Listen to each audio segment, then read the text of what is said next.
Today on the LA Food Podcast, what do Angelenos want from restaurants right now? That's the question posed in a recent survey published by popular Substack The Angel. Father Sal and I took the survey ourselves and have been anxiously awaiting the results. On today's episode, we dive into what we learned, including how Angelenos feel about vibe versus food, what diners want to see more of in the dining scene overall, and which restaurant they think is making the best food in LA right now. Most interestingly, we unearthed an intriguing/infuriating paradox between what Angelenos say they want and what's actually happening on the ground. Listen to find out. In part 2, we're joined by Nancy and bits of compliments to the chef for a Top Chef Season 22 State of the Union. We're about halfway through the season, and the show's voyage north of the border is serving some meaty topics to discuss. We got an update on how our fantasy Top Chef is going, hear about what restaurant trends the season is highlighting, and offer our predictions for which chef testant will walk away with the title of Top Chef. Finally, I want to extend a warm welcome to Bill Esparza. The LA Food Podcast is now part of the Acquired Taste Media Network, which now includes the brand new show Taqueando with Bill Esparza. Bill's well known to the people of this show, and if you give even a single damn about Mexican, Central, and South American food, like if you've ever had a taco and experienced a feeling, you're gonna want to subscribe to his podcast ASAP. As always, please consider leaving us a rating or review wherever you listen to podcasts. I'm your host, Luca Servodio, and without further ado, let's chow down.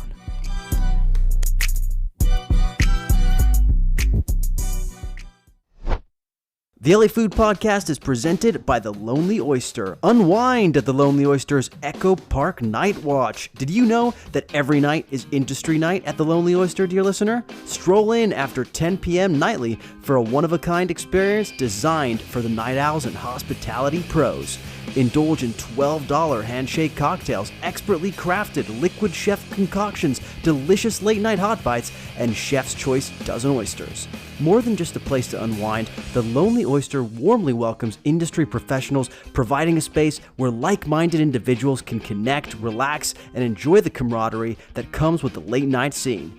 Whether you're looking to kick back after a long shift or simply enjoy the vibrant atmosphere, late night at The Lonely Oyster is the perfect rendezvous for those who appreciate good company and great food and drinks. Don't miss this nightly affair and let the good times roll at The Lonely Oyster.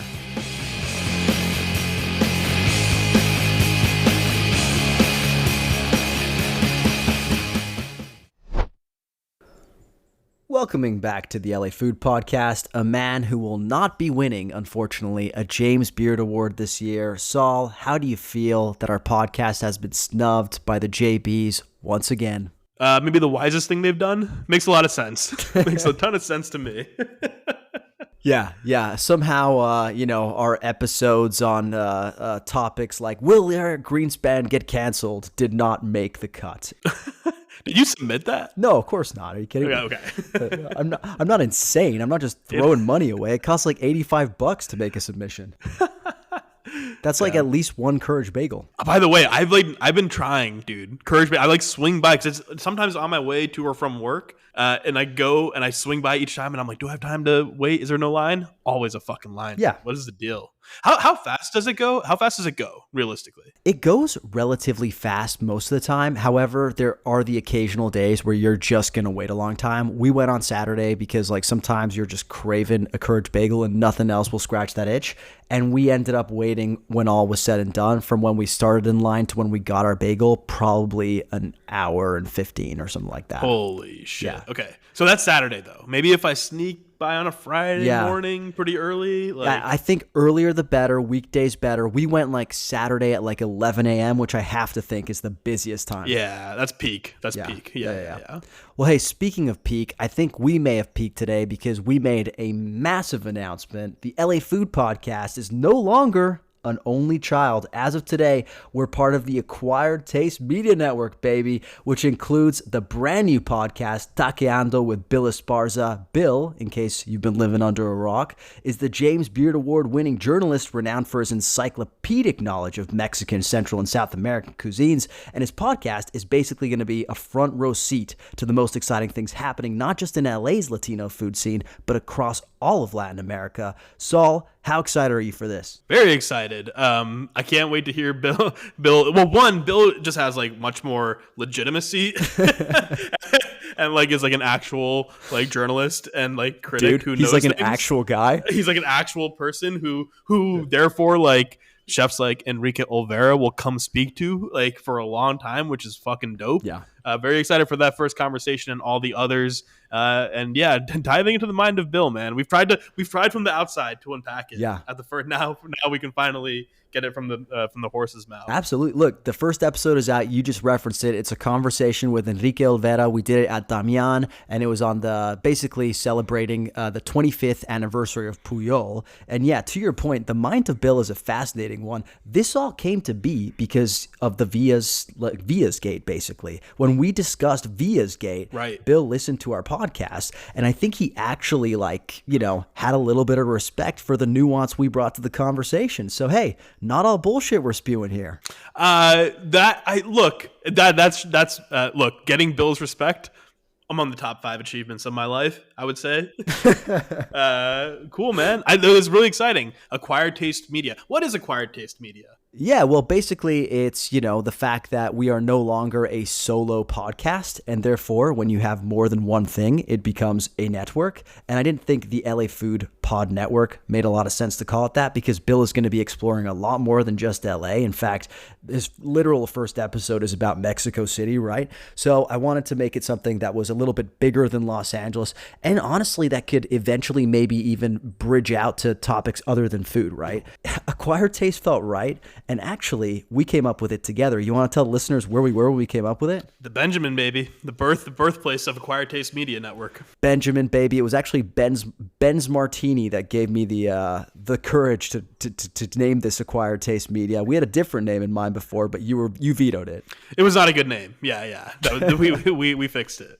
One day we will reveal it. Well, hey, look, speaking of legitimacy and of awards, the James Beard Awards, as I mentioned in the intro, they dropped their nominations for the Media Awards today, and there were several interesting LA-based nods. Number 1, Jen Harris was nominated for the Craig Claiborne Distinguished Criticism Award. You'll recall she began writing reviews for the Times only last year, so this is a huge feat for Jen. Congrats to her.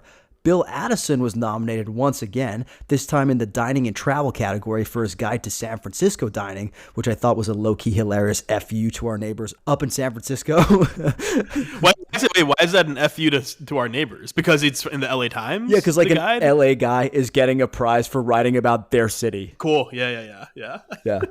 Also from the LA Times, Danielle Dorsey was nominated for her piece, The Warmth of Black Traditions Around the Thanksgiving Table, in the category of home cooking. And finally, an LA Food Pod favorite, Adam Reiner, scored a nomination for feature reporting with his article, We Need to Talk About Trader Joe's, which he published in This Is Taste. Saul, hearing all of those nominations, what sticks out to you? One, happy to see so much recognition for LA writers. Jen Harris, hat tip. First year of writing reviews for the LA Times, or second year. She started writing last year, right? Within her first year, getting this. Right. But she's been doing it for less than a year. Yeah, of course. Yeah. So that's really cool. I was really happy to see the taste piece in there. Yeah. One, taste is maybe again, in continuing my streak of shouting out food media that's not ours. Taste is the fucking best. This is Taste Podcast is maybe in terms of actual legitimate national food podcast, maybe the best out there. I agree. I like seeing, shout out to Matt Rodbard, shout out to Adam Reiner. Love discussing this piece. It was the closest I got to being canceled aside from ARFID and for good. I mean, and yeah, that's great to see. This is the kind of media that should be celebrated. Yeah. Looking back, we often discuss pieces like Adam Reiner's on this podcast, but there was just a special sort of nerve that he hit on with that piece. And I think it brought out an interesting discussion on this podcast too. And I think that that is a sign of, that was a topic that needed to be discussed. Trader Joe's is such an integral part of so many people's lives, especially in our demographic, right? And our age group and stuff like that. So to literally examine something that we probably shop at every day was just inspired. And I'm really glad it's getting recognized. So I got to ask you, what kind of episode do you think we need to drop to score a nomination? Here's the episode. Neither of us are on it. The actual journalists come in and discuss a topic on which they are experts. Watch Bill's podcast get a nomination in its first year. I mean, that'd be cool. I thought you were gonna say watch Bill's podcast get a nomination before us, and I was like, yeah, dude. Of course it would. That'd be really cool. Yeah, that would be dope, and I really hope that for him. Anyways, really, congrats to everybody that we that got nominated. Last year, we got a little bit of shtick on social media because we forgot to give props to Evan Kleiman at Good Food. If we did forget anybody in LA, it's not personal. I just didn't see your name, but we're happy to give you a shout out next week. But we'll be following these awards really closely, and we'll discuss it more when the winners are announced later in June. Anyways, speaking of great journalism, I wanted to talk about the quote-unquote big deal of the day. It's a moment we've all been waiting for, and that is the fact that Emily Wilson's excellent Substack, The Angel, dropped the results of its survey asking Angelenos what they want from restaurants at this very specific moment in time. I upped my subscription to paid, so you best believe we're going to talk about it. To give you a little bit of background, 150 readers took the survey, so it's by no means definitive, but still an interesting snapshot, especially when you consider how many super engaged foodies there are in the city. 150 makes for quite an interesting sample size. I'm going to give a really brief top line rundown of the results. I'm not going to go into a ton of detail because if you do want to comb through the data, I highly recommend going to subscribe to The Angel. But here are the things that really stuck out to me. LA gets a bad rap for caring more about vibes than food, and yet most of the listeners or the readers still place a top value on good food over the vibes. Secondly, Angelenos have really high standards for service. I think close to more than 50% said that service is just as important as the food. In terms of favorite spots that people mentioned again and again in the questions what are the most interesting restaurants in Los Angeles right now / who's making the best food, some of the ones that come up again and again are Sam's Place in Highland Park, River that opened in Abbot Kinney, and of course Dunsmore. I think Dunsmore was sort of the big winner of the survey. It was mentioned again and again. Perhaps the most interesting question of the bunch, does it matter whether LA is a breeding ground for hot new restaurants? People mostly said yes, but 30% said they're okay with an ebb and flow. And then the other question that I found really interesting is that the question of what LA lacks the most. People said essential new restaurants, and that was closely followed by excellent hospitality. Saul, which of these responses most stuck out to you? Well, first of all, did you do the survey? I did the survey. I was one of the 150. Yeah, me too. Wow, so, dude, we're two of the 150. We may, is that probably not enough to sway the results in any one direction? I don't think so. No, well, for me, it's the question. There's a question around who's making the best food in LA, which I definitely want. I've zoned in on that a little bit. I think. Who'd you say? For me, I said Con because we'd just been to Meteora, and then I still named Diego, even though he doesn't have a restaurant right now. But those are the places that have excited me the most recently. Eating in LA, which I have to do more of. Aside from that, nothing. It was nothing too crazy. It was interesting. A lot of people in LA, it seems, are not very happy right now with where things stand. I mean, that makes total sense based on what we've discussed repeatedly about the difficulty of the industry right now and all the impacts from wildfires to prices to everything else. So it makes sense that we know how difficult it is to open restaurants, but yet there is a desire, at least from these respondents representing some subset of LA, food consumers, restaurant goers, that they want more exciting new places to go, right? And that they don't feel right now that LA is a place that consistently puts out is putting out restaurants or restaurants that are really exciting to them are not being consistently established. I think my answer for that was I'm okay with an ebb and flow. Yeah. But I did answer that yes, LA should be a place where new and exciting restaurant concepts. To me, that was more important than the hospitality or the other aspects, right? Was that new exciting food is important to me. As a person in LA, and I get excited being new here again. I still am I have that new city energy, right? Of just being excited about whatever. But it makes sense to me that people are there's some spots that are hot, but not consistently in some way. I thought that was really interesting because it felt so there were those two questions, right? One was, what is LA lacking the most? And two, should LA be at the forefront of new openings and exciting new breeding ground for hot new restaurants, right? Yeah.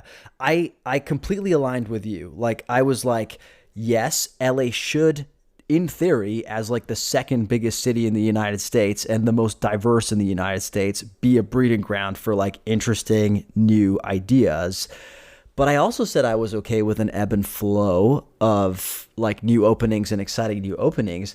And I think my answer was heavily colored by all of the closings we're seeing. Yeah. You know, things that seem to be like at the whim of kind of like broader economic conditions and not necessarily like any restaurateur's fault. But it did really strike me that people put such an importance on new openings in the survey. Is it just our proclivity as humans to be attracted to the shiny new thing, or is there something deeper? I think it is a little bit that, right? Which is maybe also like not necessarily a healthy consuming habit for an industry where you also want to go back to the old standbys and the like if you're always looking for something new, that necessarily means we're leaving a wake of forgotten spots like behind us, right? And that pissed me off a little bit, I'll be honest. Not like this is no fault of Emily's, right? This is just like the results of the survey. And let me caveat this by saying like I have a feeling that the responders of this survey are a bit of a self-selecting bunch. Like they are. Right? The folks who read The Angel are definitely like one type of diner in Los Angeles, maybe 2 types or 3 types of diner if we're being generous, but like there's probably like 12 or 15 like types of diner in Los Angeles, right? And so it annoyed me because I feel like these are the same people who are out there like reposting the stories of like, here's Looking at You closing, or Papa Christos closing, or The Pantry closing. Yet when they're asked, what do you want to do on a Friday? Like a really high number of them are like, I'm going to check out a new spot, right? Like it's kind of like you kind of can't have your cake and eat it too, it feels like. Yeah. I think there's probably some truth to that, right? I mean, like 150 people is not very many. I can't remember from my statistics class. Like, I think that technically qualifies as a sample, but this is a very, as you said, very self-selecting bunch of a particular kind of eater, right? In political polling, you could not sell that. Like, right? Like 150, it wouldn't work. No, but it's an interesting kind of. I also, this is a question. I mean, these responses around like where should LA be and where are we at, right, in terms of new restaurants, that's a very expectations based thing, right? I think what excites people is very different based on like what kind of like your habits around going out and how many experiences have you had. That's one thought. The other is, dude, I wonder just generally, like, where is exciting food happening in the United States? Like really exciting food happening in the United States, right? And I asked that because I wonder if like we had like a boom period in the 2010s. It kind of like late aughts into the 2010s. I think there was like a real like push and excitement around like and like a pushing of the boundary and also the increasing like kind of celebrity of chefs, right? Like there was a lot of energy. I feel like between COVID and between the economic and political realities of the world we're in right now, I feel like I wonder if everyone's just like kind of damper on like being a consumer, right? And like damper on these things just generally. I don't know that for a fact, of course, but it does seem to me like kind of more broadly there's just like a different and kind of like lower vibration energy around new food just across the board. Well, I wonder if like, so this got me thinking about the James Beard Awards, obviously, which are very top of mind because the media nominations just dropped today. But like, we obviously made that spreadsheet of like winners and nominees over the past 10 years. Actually, I should say I made the spreadsheet. I'm not going to give you credit for that. Flawed spreadsheet. Yeah. But you tried your best. But a spreadsheet nonetheless. And I think one thing that I noticed a trend over time is that like, especially in like the outstanding restaurant and outstanding chef categories, like big national ones, you're seeing fewer and fewer New Yorks, fewer and fewer Los Angeleses, and more just like random places, like places in Virginia, places in Mississippi. Yes, part of that is like, I'm sure the James Beard Foundation, I was gonna say, yeah, and it's like efforts to like diversify its roster of places that it's awarding. But I almost wonder if like now that like, because I feel like in the past, right, it would make sense that New York was a contained place. Los Angeles was a relatively contained place where like ideas are shared. People work in kitchens. They leave. They go and open different restaurants. And so it makes sense that like the spread was a little bit more contained to that city. But now that like information is so readily available through the internet, through Instagram, through social media, and also that people just move more often, right? Like how many people moved after COVID, or move when like the shit gets tough economically speaking in a city, or like if their rent is raised, as we're going to hear in part 2 of this episode today. Like to me, it feels like maybe this is also a byproduct of interesting stuff is happening around the country. It's just not necessarily located in one city, and Los Angeles just kind of feeling the effects of that. I think there could be some truth to that. But the last thing I'll add there too is, and we discussed this phenomenon as well, because of the risk of the risk of this industry in particular, and also the fame and I guess notoriety that chefs build, more and more new openings that I'm seeing are transplants in from New York or other places, right? Or second concepts from particular chefs which could still be good, but are like in a familiar zone, right? If that makes sense. Whether that's like Girl and the Goat or Taqueria Frontera, right? Zaytinya, right? Totally, exactly. Zaytinya, right? Like that was like one of the hottest, quote unquote, hottest openings earlier this year, maybe, but like it was certainly a notable one. And it's just it's a replicated spot, which you do because like an investor has a proof of concept that this will work, right, and sell. So I think there's like a confluence of factors here where it just doesn't feel the same way it did. Like I feel like there's like a tier of like chef that's been reached that can like open restaurants and will get funded and succeed. And then there's like the middle class, as in so many other parts of life. The middle class is being hollowed out. Of restaurant being hollowed out, man. That's where the creativity happens. The other part that sort of like echoes this is like, people are like, we want more new, exciting openings. We want like, creativity. And then you ask people what their favorite restaurants are. And it's like Dunsmore, which is like Southern food. Well, Dunsmore... Yeah, but it was a new opening that was exciting. Yeah, it was, but it literally was by a chef who was extremely well known in the city, who had been doing very similar concepts for more than a decade through Hatchet, Halt, and Heart and the Hunter, right? So it wasn't like, yes, it was different, like it was a bit of a departure, but it was pretty much just an evolution of something that already existed.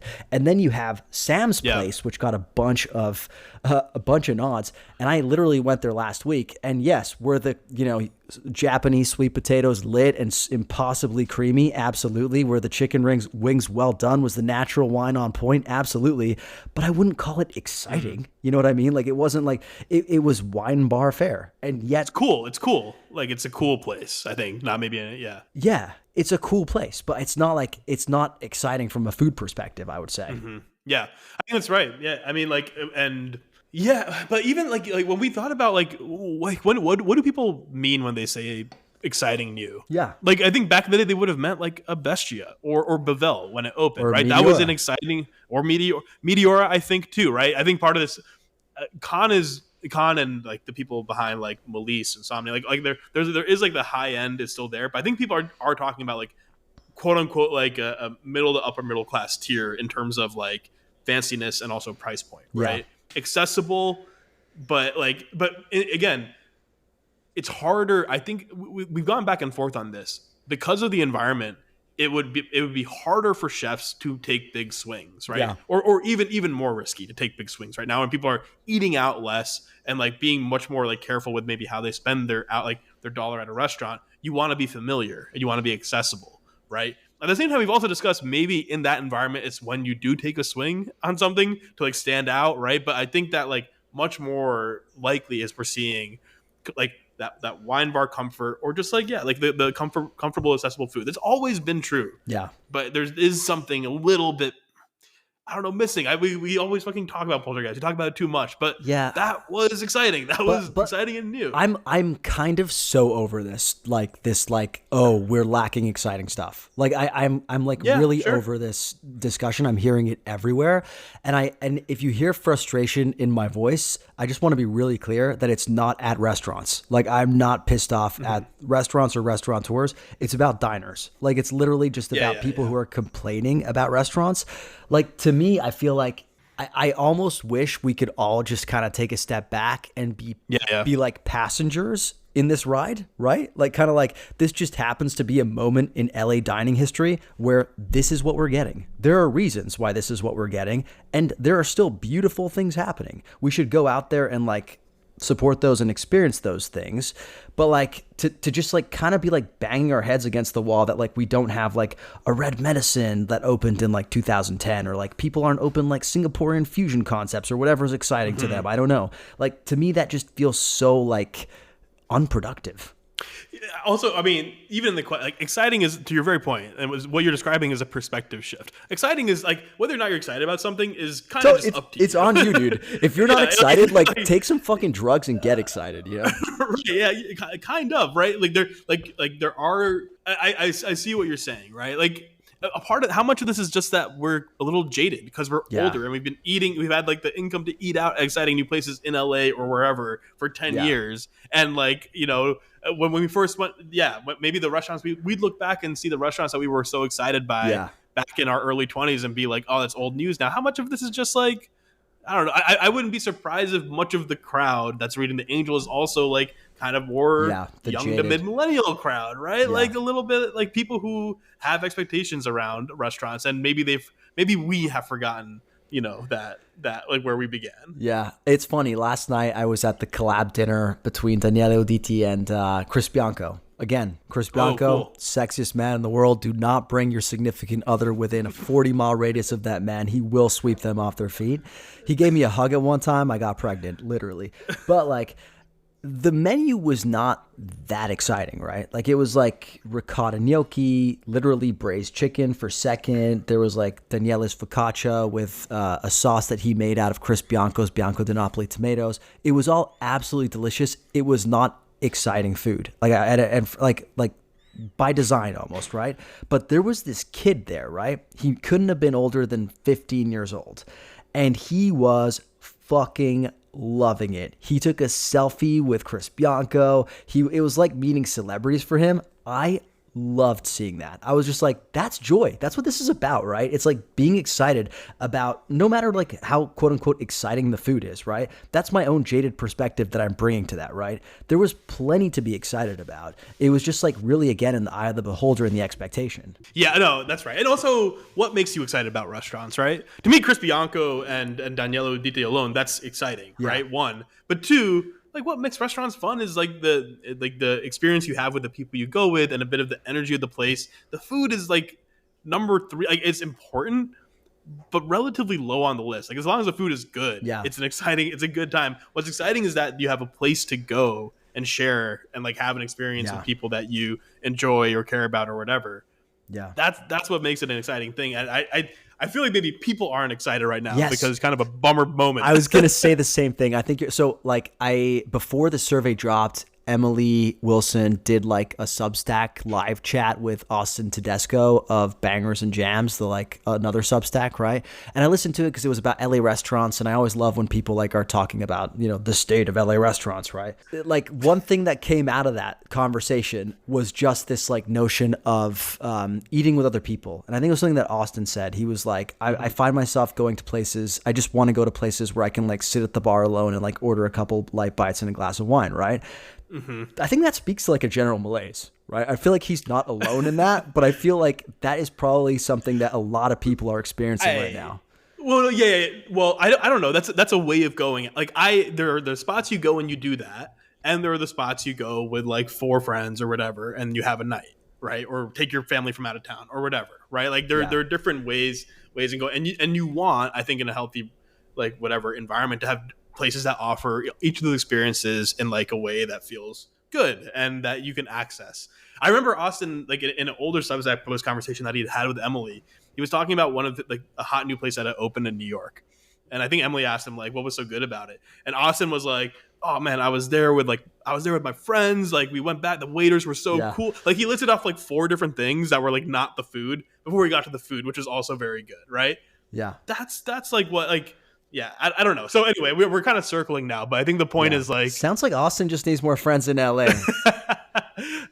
Hey, are you volunteering? That's what I hear. I am. Austin, let's fucking get dinner, bro. We're going to have a good time. I promise you. It'll be the best night of your life. It sounds like you're offering something like untoward when you say it like that. Yes, I am definitely offering something untoward. If he wants it, he can have it. Look, I will say this was an absolutely fantastic read.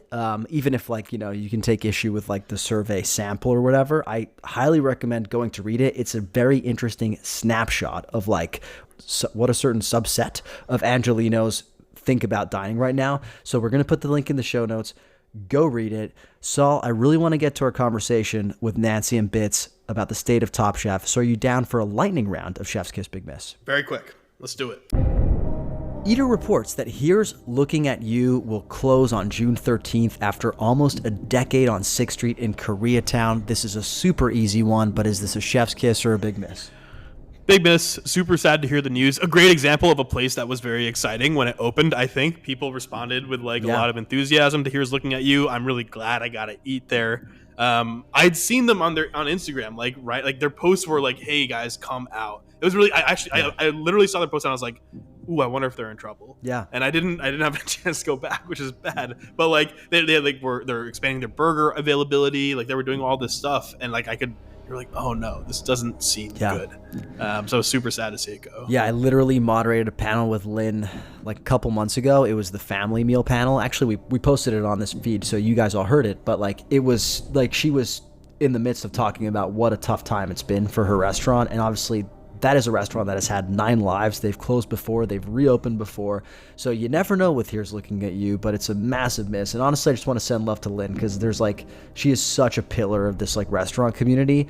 And it's going to be such a big miss. So literally, big miss. Yeah. All right, moving on to the next one. Tim Hollingsworth of Odium infamy has reemerged in New York with news that he'll be opening a pretty basic-sounding restaurant in Queens. Saul is fleeing not just the scene, but the state after closing Odium without paying employees. A chef's kiss or a big miss?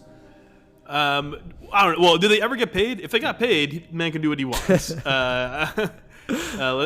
Chain Fest opening a hundredfold in Queens.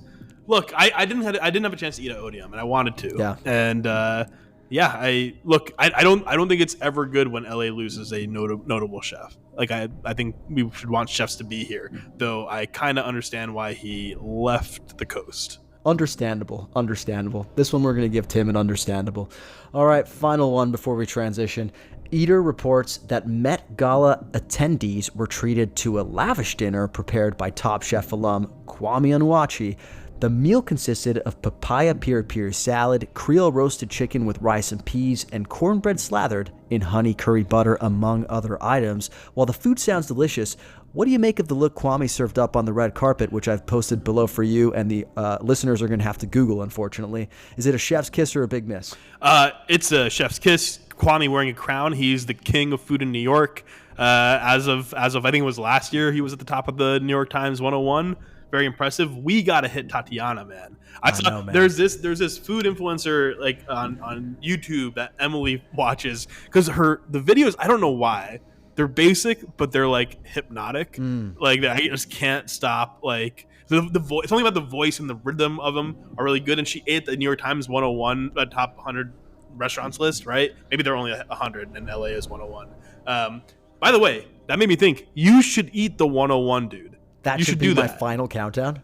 That should be your final countdown because, I think it'll be better. I know, the countdowns are taking their toll on you, but yes. 101 countdown is better. I mean, it's eating out a lot, but it's diversity of food. It's really relevant to LA. I think it could really work, man. Anyway, I like it. I just feel like it's a lot of shine to give the LA Times. Why? Wait, who cares about that? Basing my entire year off of one publication's thoughts feels like not a great way to live life. Yeah. I mean, I guess so, but I don't know. I thought it was kind of fun. Anyway, chef's kiss to Kwame, cool guy, Top Chef alum. Really thriving. I recently rewatched his season of Top Chef California, and he's so young. It's crazy. He's a genius, early 20s, but you could tell he's still trying to figure it out. And the dude totally seems to have. We got to eat his food. We got to go eat his food. Yep, it's on the bucket list. Well, Saul, you win this round of Chef's Kiss Big Miss. We're going to skip shitty Yelp review today because I know for a fact we've both been very good boys. We'll be back right after the break with Nancy and bits of compliments to the chef.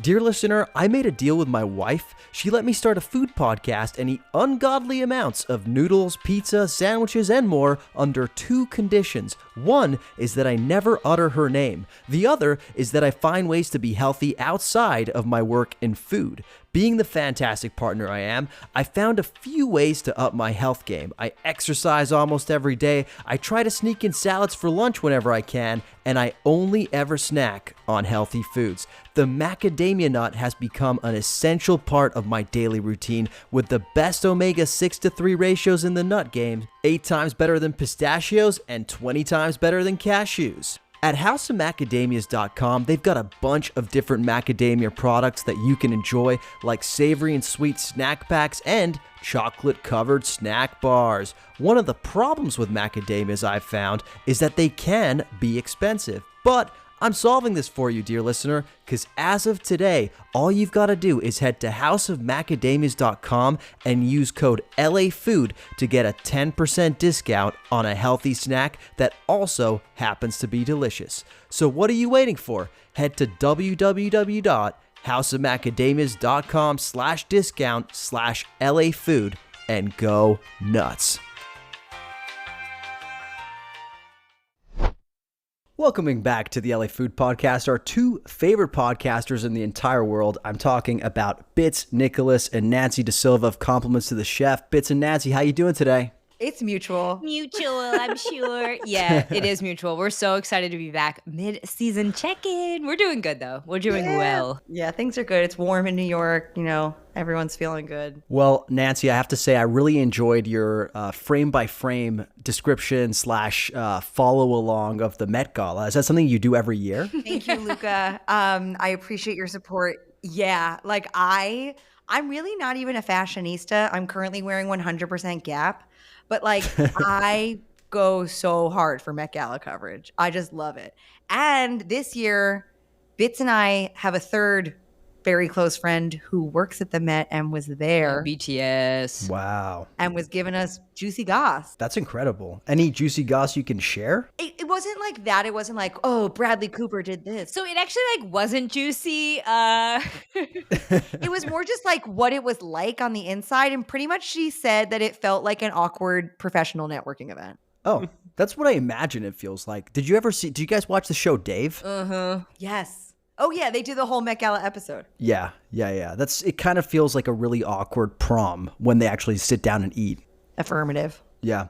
And Bits, correct me if I'm wrong, but you got married not too long ago, right? I got married like in September. So I'm almost coming up on a year. Wow. Congratulations. Thank you so much. The reason I bring it up is because I don't get to talk to you that often. And it just occurred to me that you could have used the wedding hashtag commit to the bits. Please say you did that.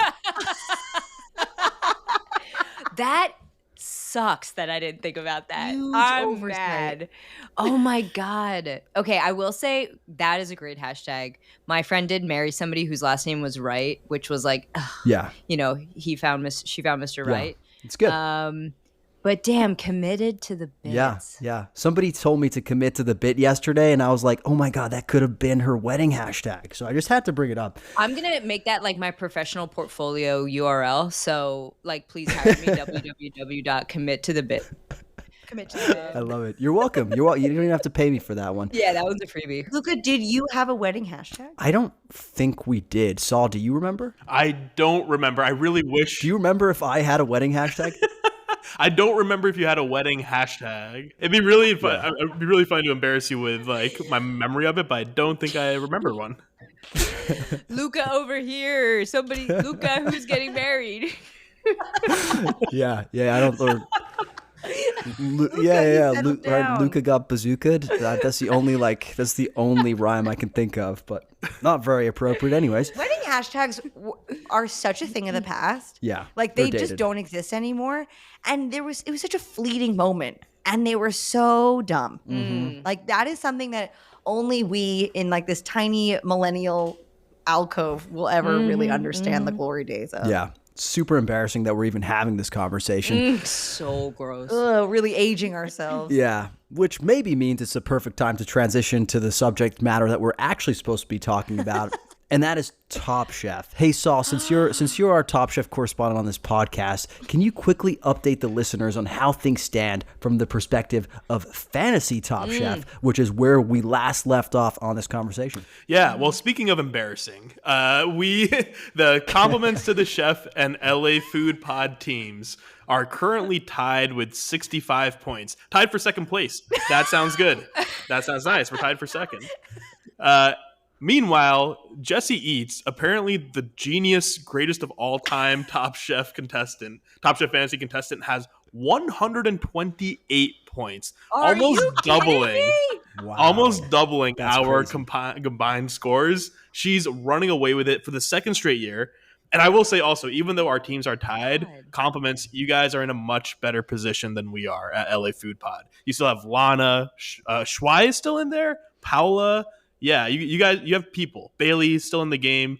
I'm not feeling good about that roster, to be fair. Bailey. Okay, whoa. I mean, how- compared to our roster of solely Massimo, Okay, you only have Massimo. Okay. it's much better. Yeah. No, Yeah, that look, was rude. I shouldn't have said that. Given the fact that we only have Massimo, the world's most divorced dad. That's like the only I shouldn't have said anything. Okay, but you also have Tatiana. Yes. No. Oh, you guys do have Tatiana? I feel it in my bones. I think she Oh. comes back and wins it all. I texted Luca this Yeah. too. I think she comes back. The way she just is in her face to cameras. Yeah. She's very confident. I got pretty deep in Reddit on Tatiana, and I'm full tinfoil hat wearing, she wins. Oh wow. I That'd mean, be I saw amazing. her. I think I texted you guys, but I was at this friends Yeah. and family for this Korean barbecue spot that just reopened in Koreatown, and she was there. She did not know who I was, but I knew who she was, and she was walking around with some swag, some confidence, and I'm Yeah, sure she's a swaggy. confident person overall, but I like to think it was winter confidence. I hope so too. Yeah. I read something on Reddit. I have just gone whole hog. That apparently hog. in season 1, the winner of season 1, Elan Hall, right? That's his last name. Mm-hmm. Apparently, it was before the days that they had anyone sign NDAs, and also, I think he is the reason why now you don't get your winnings from the show until it airs, because he got the cash prize immediately, and apparently he bought a luxury sports car and got a vanity license plate that said Top Chef, and he was seen driving around, and that's how people knew he won before the season came out. And so Wow, so this was before people got financial advisors, clearly. correct. It was pre 2008. Pre Yeah. great. What was the takeaway prize then? Was it 100K? What has been how we adjusted for inflation? Because we jumped from 150 to 2 to now we're at a quarter of a Yeah. million, right? Yeah. Plus, what's the major Crazy. Delta perk, which is a massive value as well, Yeah. right? Which is $150,000 for Yeah. Yeah, flights. it's crazy. alone. Yeah, this is the best prize ever. Ever. Yeah, truly. No Saratoga water though. Sorry, that you got to buy that yourself. Yeah, I feel like they're not gonna sponsor next year because of all of the publicity that they've gotten from that one influencer. They don't need any more publicity. I know. I was sort of wondering, do you think Top Chef is going to capitalize on this toga revolution? I feel like Toga's just gonna blank them next Don't year. need it. Yeah. Yeah, I agree. Yeah. Well, hey, let's get into the season so far. The last episode that aired was Restaurant Wars, which means we're about halfway through the Top Chef season so far, if I'm not mistaken. Nancy and Bits, you're watching it closer than all of us, although actually Saul's pretty psychotic. I think he's watching it pretty closely himself. But from a big picture perspective, how are you liking the show's first ever foray north of the border? Well, I gotta say, I'm loving it. I will say we're pretty light on the north of the border aspect when it comes to the challenge and the focus week to week. Mm-hmm. But I was talking to Nancy about this the other week. I can't say that I miss it, or it's not leaving a hole in my experience. I am enjoying the change of scenery. It's fun to get into another food town, and at the end of the day, you can kind of be anywhere that. It's Top Chef. They're going to find great restaurants. They're going to find the cool corner where it's the street food and more of the specialty markets. So I'm loving it. I too am loving this season. It's something that we continue to talk about. It's just the caliber of contestant this season It feels, Mm-hmm. I mean, highest caliber. This is not even just in juxtaposition to 21. Like most seasons don't get this type of lightning striking this many times. We have great chefs this season. We also have like Tristan, who I think is officially the GOAT of Top Chef. Like Whoa. numerically, I think he's won the most number of challenges in a row ever. Wow. Which is just incredible to watch and to be a part of this history. So yeah, we're vibing out. I mean, if I could be a little selfish, it's also kind of fun because I think that compliments to the chef and LA Food, I think, we're rising in the ranks of recognition and we're just having a lot of fun with the chefs now. Like it feels as though we're a little closer to the show and it's adding so much to the experience. So we're in the golden age. I was going to say, you guys are getting some killer interviews this year. It's been We are in shock. Incredible. And it does add a dimension to it. I think it does add, I don't know, there's just like a richness to the sort of like behind the scenes. It's just fun to understand, especially because people leave at certain stages of the competition. And so the questions evolve and they get a little bit further. And we haven't spoken to any chefs who've cleared restaurant wars yet, right? But one of the things that we bring up from time to time is like, what do you wish that you got to showcase that you didn't have a chance to? But the best part is to just see like how well adjusted and like completely fine these chefs are, like post Top Chef. Like, they're not coming on, they're like, I was robbed. Everybody's like they're doing fine. But it's been really great to meet them. It's a level of mental toughness that I certainly would not have if I were on the show. Saul, you were a little bit, on the fence about them leaving the US of A when they announced that Canada was going to be the home for this season. Have you warmed up to the location? I guess so, but we haven't, to Bits' point, really got much of Canada. Like, we could be almost anywhere right now. I think I texted you at the in the middle of the last episode, like, wait, what city are we in? I don't even know where we're at, like, in Canada. So I will say, I think, right, we're like A plus season. A plus season, I think. Given the contestants, given the challenges, Tom has said he's eaten some of the best stuff he's ever had on the show. The story, like the personalities of people. I mean, Tristan, I think, I don't know if I would go GOAT already, but I would go Mount Rushmore for sure. He's like basically guaranteed a Mount Rushmore spot on Top Chef. I mean, GOAT in terms of like numerical challenges won. Just one. He's the James Harden. I have to go back and check Buddha's World All-Star run. He went on a run. I'm sure. I think Tristan may have him beat, but when it gets to the end of the season, I mean, Tristan is almost certainly going to have the most, I feel like across an entire year. So he's rocketing right up to the top. He's amazing. And let's not forget, between Cesar, who's done some of the most interesting food out there, Vinny, who we thought was the number one pick of our draft, been a little interesting, Vinny. Initially, to say the least. Vinny, who, if you haven't heard, used to work at Nomad, and has yet to come up with maybe an original dish on the course of the entire show. But they're basically really good chefs, really good contestants. Where are we? Like, that's my only gripe. Like, let's get out more. Like, the only like really notable location this season has been Niagara Falls, which personally, and maybe I'm biased, I associate with New York, not Canada. It's America. It's America, bro. Yeah. Yeah. No, 100%. No, I mean, like, I've been to Niagara Falls. I didn't need a fucking passport. See, like, that's the only thing. Like, when we got to the pickle challenge, and I listened to Compliments to the Chef basically every week. I talk to you guys all the time. I listen to you guys, and I'm just like talking at you in my car with like my own thoughts. Just so you know, all your listens are just Saul, like playing it over and over. Just rewinding. Yeah. And when you guys got to the pickle show, I think the pickle episode, Nancy was like, hey, maybe we're like at the part of the season where like we transition from, Canadian specific food to just general challenges. And we did like pickles and then pizza and then restaurant wars, right? What do we do in Canada? What do we do? I feel like they gave up. They gave up after like the first episode. They did like poutine. In fact, I remember when on your podcast, guys, like you were like, when are we going to get the poutine challenge? And I think you said like episode 5 or 6. We guessed 3. We guessed episode 3. Okay. And we got an episode. They did it in like 2, right? Yeah. That was a bad sign for Canada. Which, by the way, the exact same thing happened in the Wisconsin episode. Also, Bits and I were sort of joking this weekend because in addition to watching Top Chef for our podcast, we're also like ambiently watching Yes. old seasons of Top Chef. Like And different ones. Like she's watching one season, I'm watching a different one. it's just and I have noticed bits next year when we do these predictions, they always do the super like localized challenge in episode 2. Yeah, I think no, we thought out they the were going to window. show some like professional restraint, but no.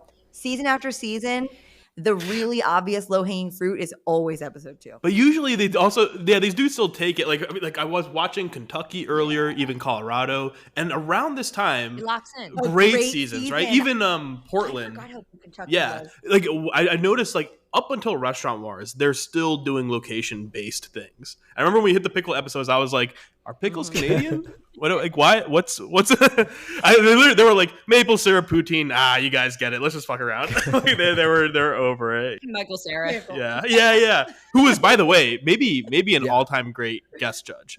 Really love Michael Cera on the show. He's on the Mount Rushmore of judges. Yes, yes, 100%. for sure. And honestly, Of that non-technical whole judges. ensemble judging episode, it was like him and the winner of Jeopardy, or like the like running champ of Jeopardy was with him. I just thought they had really good bob and nod. That was some good on-screen chemistry. Which was mirrored by the worst judge we've ever had, in my opinion, Janet Zuccherini in the Restaurant Wars. Oh my God. She went after our boy Massimo in a horrific Let's way. talk about it. Okay, honestly, I hesitate to say this, but Bits and I have our first hater on the internet. Oh. And it was because we mispronounced Zuccherini's name. Oh, well, that's not a big deal. Well, we didn't mispronounce it. We told everybody that got blasted by Zuccherini last episode that they got zooked. Oh, yeah. We said Like, Massimo yo. got zooked. And we were told it was disrespectful. And I am going to choose to refrain from this conversation because I don't like what's happening in our DMs right now. Nancy, let me just tell you, like, this is how you know you've made it. You know, like when you start getting your haters, that's how you know you've made it. And honestly, if the worst thing you've done is saying that somebody got zooked, like, you know, you got a long ways to go until you catch up to our level here. Yeah, Saul is just like, next question. Anyways, but I do want to linger on the point. I think one of the most salient points of feedback that to speak to Janet Zuccherini, because I think it's a bit of a divisive. I think people are coming down on either side of it based on what I'm reading on Reddit, the conversation Nancy and I had, which is her point of view to Massimo was your restaurant concept. They went with a very elevated restaurant concept, flora and fauna. It was vegetable forward, which we can talk about. But she was like, your concept was elevated, but your tableside manner, your service was very informal, a little bit close. I don't think she used the word taverna, but that's like where, in my head. I thought that was good critical feedback. Like, I thought that feedback didn't strike me as like overly I agree. cruel. And there was some truth to it. I actually, like, on a pure technical review, I think I totally agree. And I like kind of came to this realization like later. For me, it was like when it hits your ear, like, look, service can be slow, service can be inattentive, service can be overbearing. When someone criticizes someone else's service for being like not buttoned up enough, there's just something in my head that goes like, don't tell people to like treat you as, like that's not like bad. Like, he was like kind and like charismatic and like, don't tell people to like stand up straight and stuff. It just rubs me the wrong way. However, her being a restaurateur who's opened like formal concepts, she definitely would tell her waiters, hey, we treat guests with a certain level of formality, right? Like from a pure technical standpoint, it actually makes sense. It was just like hearing it being like, don't criticize someone for like good service, but like that just in like delivered in a way that you thought like that wasn't to like your personal like formality standard. I was like, that's lame, but it actually does make sense. I also think that we need to like,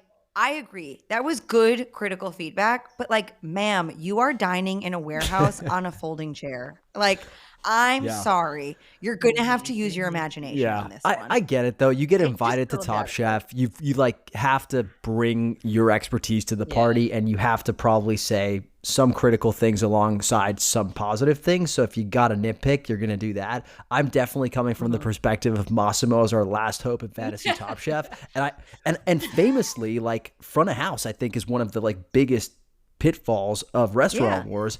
And I actually thought he was doing a hell of a job, especially compared to Shuai, who was, I think, just like one of the worst front of house people we've ever seen. No offense to Shuai, but like as far as Restaurant Wars go, right? Like he was too afraid of speaking with the judges, right? And I think it like they were not impressed. Whereas Massimo had the opposite flaw, but I can see where Janet's coming from. I'm definitely being a little facetious there. Well, hey, let's talk about contestants, because you guys touched on it, that Tristan is the GOAT, but I want to hear who else is catching your eye this season. Bits, why don't we start with you? I mean, you know what? I will say that Massimo has really, I think, had a gradual ascendance in the last few episodes. I think at first it was sort of, you can tell he's very, like, he's very skilled in the kitchen, but I feel like only recently has he really figured out how to kind of do Massimo Top Chef version. So I kind of see him continuing on a pretty solid upward trajectory. We were talking a bit about Cesar last week, where I love Cesar. I love Cesar, but I feel like he is stumbling a bit right now. And I can't tell if this is the exception or the norm. Like, I can't tell if, what we saw with pickle dessert was like the best that we're going to see. I don't think that's as far as Top Chef goes. Certainly he's like an extremely talented chef. I'm just wondering if for the way that he cooks and his sort of like creative approach, if time is going to be a friend to him as we move forward in the season. He has plants under his bed and I don't like it. And that's all I'm going to say about Cesar. I found that super charming. I mean, it was weird. Here's the thing. You have to understand, like, the men I dated in my 20s probably had plants growing under their beds too. So And other it's a character flaw of mine. But I would say I find him, like, just really he seems to be genuinely enjoying the experience. Like, we immediately follow all these chefs on social media the second that the cast gets announced. Cesar did not have Instagram at that moment in time. And then, like, 5 days later, he made one. We followed him pretty quickly. And, like, just seeing him online, he just seems to be really enjoying, like, reaping what he's sowing here. And, like, the fruits of all of this is, like, he's just in for the ride. And I appreciate that about him. But someone who, I would say we collectively as a Top Chef community feel gone too soon, Zubair. I really would have loved to see what he came to a lot of these challenges with. I'm just sad that he didn't get the opportunity to show that. He was a key, like, someone who's bringing his flavors and his what's the phrase? Cooking his food in, like, every challenge in a way that was, like, oftentimes really inventive, I thought. And I wish we had seen more of it. I think he was definitely, like, cut short. Saul, who are you liking apart from Massimo, of course? Liking Massimo, still keeping an eye on Tatiana, of course, back in Last Chance Kitchen. I would say Lana Lago Marcini has kind of flown under the radar all season. She's been like middle of the pack. Draft pick. Your number one draft pick, who I'm wondering if she's going to have a moment. I like her personality a lot. I think her food is, like, good. I don't think she is solid. She's, like, never really on the bottom, but hasn't broken through. And I feel like people who are like that eventually find, like, the space to go or figure it out in some way. So I'm keeping an eye on Lana for sure.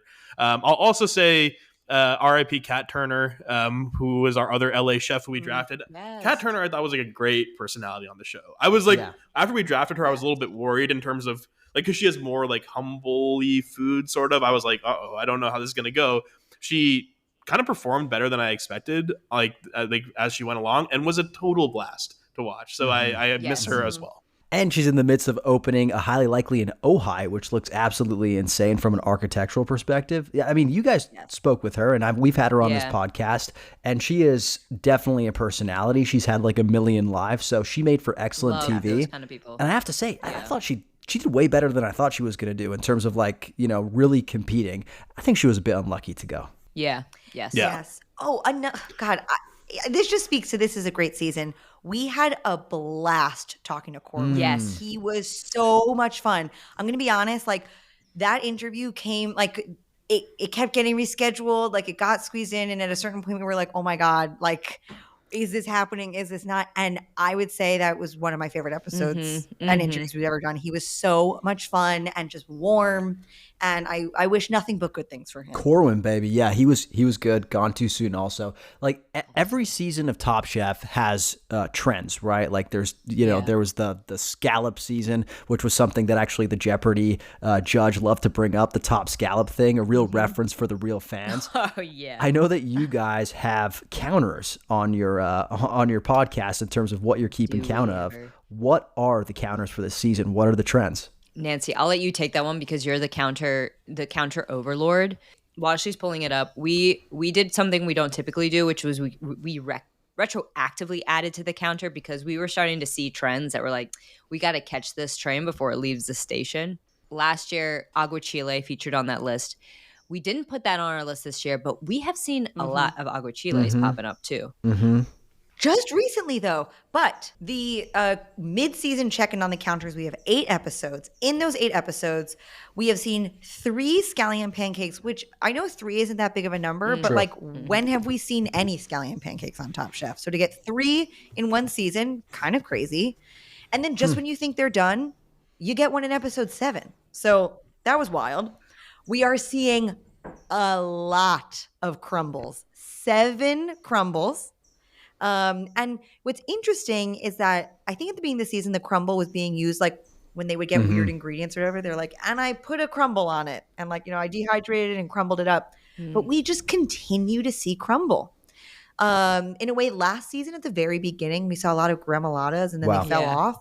Crumble is consistent this season. So that's fun. We have 4 instances of porridge. It's a lot of porridge. Like a couple of those were Tatiana though, right? Yes. Kanjis, right? Yeah. Yeah, kanji. But then we also got a chawan mushi from Corwin. So we're seeing porridge.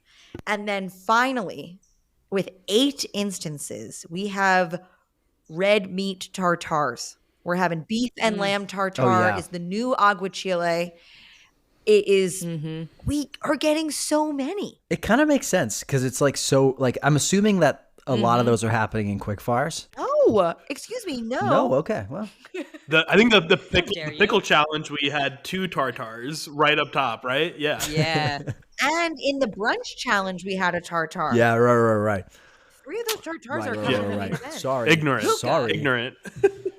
Okay. Well, I like this actually. I love the counter because I actually think it kind of mirrors restaurant trends. Like I'm seeing I'm just saying, I'm seeing a fuck ton of tartars everywhere you go. You see like every menu has a tartare. Crumble, not so much, but I'm wondering if this could be a harbinger of things to come. Oh, the thing, I sort of think I could write a dissertation on how like tuna tartare was the gateway drug. Like the big tartare has been planting the seeds for beef tartare for a decade now. Like tuna tartare started emerging on our menus around 2006 probably, that classic preparation with the ponzu and the avocado underneath. And then we went to the crudos, and then we went to the ceviches. And I think that this has all just been a very elaborate conspiracy to get us to beef tartare. The American palate has arrived at beef tartare. I wouldn't be surprised if RFK himself was involved. Look, let's go on to the sort of like closer questions of the day. But Saul, what are you hoping to see more of for the remainder of the season? What have you not gotten your fill of yet? I mean, we talked about it already. Maybe more Canada. I mean, do I care to see more Canada? Not really, but it's good when Top Chef goes out into the world, and I want them to get out into the world and teach us more about the place they're in. I want to see more Massimo personality, the most unhinged person who's ever been on the show. Strong Jax Taylor energy. Yeah, I don't know who that is, but Nancy does. Oh, come on, Saul. All I know is if we're starting a Bravo podcast, Nancy's my first call. Hell yeah. Excuse me, Bits is in the Bravo universe now too. Oh, okay. Both of you are my first call. That's probably fair. He's like unhinged reality show energy. If he was on the more toxic early seasons of Top Chef, it would have been like fireworks with Massimo. Don't clip this, Luca, but literally when it was revealed he's like separated or divorced from his wife, I was like, oh, totally you are. Yeah, you are. The most divorce guy energy I've ever seen, and we love it. And it was not her fault. Yeah. No. I totally get it, girl. It's not on you. Massimo is the evolved like character for 2025 that we need. There was like a dearth of that for the last 5, 6, 7 seasons. I'm glad to see we've kind of cracked the code. Yeah. And that it's possible. We don't have to like make fun of women for doing yoga as like, the drama on the show. Like we can have somebody like a Massimo and have fun with it. I was gonna say last thing I'm gonna say on the what to see more of question. This is for future seasons. You like last season with Wisconsin, we watched and it was like a little flat. This season, I think, is rife with potential all-star contestants. I think we're gonna see these people again. Yes. I think whether it's 25 or whatever they decide to do it, we're gonna see these folks again, and I'm looking forward to that. So true. That's right. So true. Amen. Nancy, in the spirit of Judgy Table, which was one of my favorite segments on any podcast, what are you hoping to see less of this season? Oh, tartars. What am I hoping to see less? I mean, I think that we're sort of out of the woods, but group challenges. Like, I need to see some individual performance, and I need to see some less prescriptive challenges that allow them to really open up. Now, granted, I think that that is now the part of the season we are entering into. Like, I feel a bit unfair giving that criticism because it's really hard to organize 16, 15 chefs, and there are reasons why the beginning of the season is structured that way. But I'm excited to see individual performance really getting to show their own. Vinny will show us the Nomad. And just like get into this really cream of the crop part of the season. I love that. All right. This is the final rapid fire question. It's for everybody, but I'm going to start with you, Bits. Who is going to win? Tristan. I'm going to go Tristan. I know that there's the Katiana conspiracy well represented in this group, so let me be the one to say Tristan. And just like consistency. I love to see somebody who's a consistent high performer take it. No getting in on luck, skin of your teeth game. But like it's a shame that this season is so stacked. Like because any of these chefs could win a season of Top Chef. It's just it's a numbers game at this point. Like he's just win after win, like Nancy was saying. So I ain't a betting man. Is that even a saying? Do people say that? If I were a betting man. Yeah, I think people say they don't say it. Yeah, it's understandable. It's plausible. I love the way you flip that on its head. Nancy, who's going to win? I'm the Katiana conspiracy contingency here. I think it's Katiana. Yeah. Based on the amount of time you spent on Reddit, I'm feeling good for our fantasy team. Saul, how about you? I think Katiana makes the final, but Tristan wins. I mean, also, by the way, the devastating news he received in this all-timer Restaurant Wars episode, like, I really want him to win. I think he deserves to win, and I think he'll see it through. I think what could be a really all-timer finale, I hope. Yeah. So I'm going to say I also think Tristan's going to win. And also, I think, obviously, like, with everything he's gone through, like, the show of force and strength that he showed in Restaurant Wars was, like, I honestly cried at the end of the episode. Yes. My wife will tell you it doesn't take a lot to get me to cry. Like, I cry at the end of most episodes of Modern Family. But, like, honestly, that was a tearjerker. However, I will predict, I think Massimo's making Final Three. Just, like, the arc is in place. Ooh. And he has not completed it yet. Yes, agree. I think that's a really good call. I'm also dying because I just am really... there needs to be a study on friend dynamics because, Luca, I feel you and I are spiritually aligned in many ways and that Saul and Bits are spiritually aligned. I too cry so easily at almost anything. Craziest thing I've ever cried to. Have you guys ever heard the Usher song Without You? Probably. Go listen to it and try not to cry. I'll do that later when I'm feeling down. I've successfully done that many times in my life. That's like really easy. Saul, when was the last time you cried? Oh, damn. Yeah. It's been a minute. I think it's been a minute. This is probably not healthy. I should go find a reason to cry somewhere. I cried on Monday. Because they're raising my rent $1,000 and I'm like getting God. I'm getting kicked out of house and home and I cried. So there you have it. Sounds like it's time to move to LA. That would make me cry. Yeah, come to LA. I cried. We both crowed. I cried. No, then Bits would cry. We crowed. I cried and I literally, like, my first call is like, Bits, I just got really sad. By the way, we have a pod interview this week. I actually don't call Saul when I'm crying because I feel like he would just hang up. And that's our friendship. No. Anyways, on that note. By the way, 100% you've called me crying. You have definitely done that. It's not hanging up, though. Yeah, I definitely have, yeah. Yes, yeah. He just lets me get it out while he continues his business. Yeah. Anyways, that will probably do for today, but this has been an absolute riot as always. Nancy Bits, anything to plug before you go? Listen to the LA Food Pod. We love you guys so much. Oh, yeah. Nothing to plug. Oh, I will plug. I'm going to plug the next week episode, this week's episode of Top Chef. I guess by the time people will hear this, it may or may not have already happened. But I love a movie crossover Top Chef ep. Yes. So I'm excited to connect in the group chat about that one. Looking forward to it. This is my favorite group chat, by the way. Top chat. I love that we have a group chat. It's amazing. All right, guys. This has been an absolute pleasure as always. Nancy Bits, enjoy your evening. Thank you for making the time for us. Thanks, guys. Bye. It's a pleasure. Pack your knives and leave.